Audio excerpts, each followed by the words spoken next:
ఎక్కడ చూసినా ప్రస్తుతం టాపిక్ స్పైడర్ టీజర్ గురించే. 1 మినిట్ టీజర్ ఇలా ఉంటే ఇక సినిమా ఎలా ఉంటుందో అని జనాల్లో ఒకటే curiosity. Murugadoss style of taking ఈ టీజర్ లో హైలైట్ అని చెప్పాలి.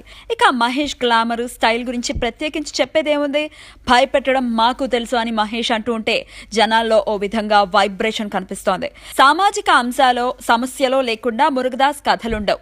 నాటి రమణ నుంచి ఇప్పటి స్పైడర్ వరకు ఒక్కసారి గమనిస్తే మీకే అర్థమవుతుంది. ఏదో ఒక సమకాలీన సమస్యను ఎలివేట్ చేస్తూ దాని చుట్టూ హీరోయిజాన్ని అల్లటం, దాన్ని పీక్ లో చూపించటం మురుగదాస్ స్టైల్.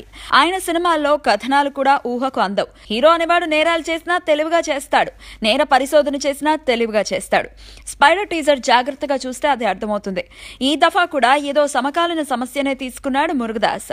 పెరుగుతున్న జనాభాను కంట్రోల్ చేసేందుకు గవర్నమెంట్, భూకంపం, ఈ సునామీలా నేను ఓ భాగమే అనే డైలాగ్ లోనే ఏదో ఒక సమస్య చుట్టూ ఈ కథ తిరుగుతుందని అర్థమవుతోంది. అలాగే మహేష్ చూడటానికి సాఫ్ట్ గా ఏదో సాఫ్ట్వేర్ ఎంప్లాయీ లా కనిపిస్తున్నాడు, కానీ ఈ ట్రైలర్ బట్టి చూస్తే అతను కాప్ అని అర్థమవుతోంది. భయపెట్టడం మాకు తెలుసని ఓ వ్యవస్థలా మాట్లాడటం తను కాప్ అని చెప్పకనే చెప్తోంది. తుపాకీ సినిమాలో కూడా అంతే కదా.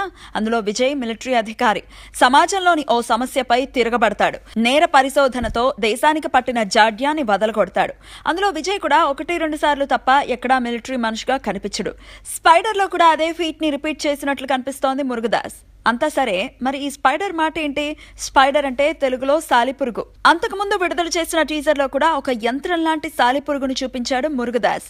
ఆ టీజర్ చూసినప్పుడు మహేష్ ఓ సైంటిస్ట్ లా అనిపించాడు. ఈ టీజర్ లో వేరేలా కనిపిస్తున్నాడు. ఇందుకే మహేష్ చేసింది పోలీస్ పాత్ర, సైంటిస్ట్ పాత్ర?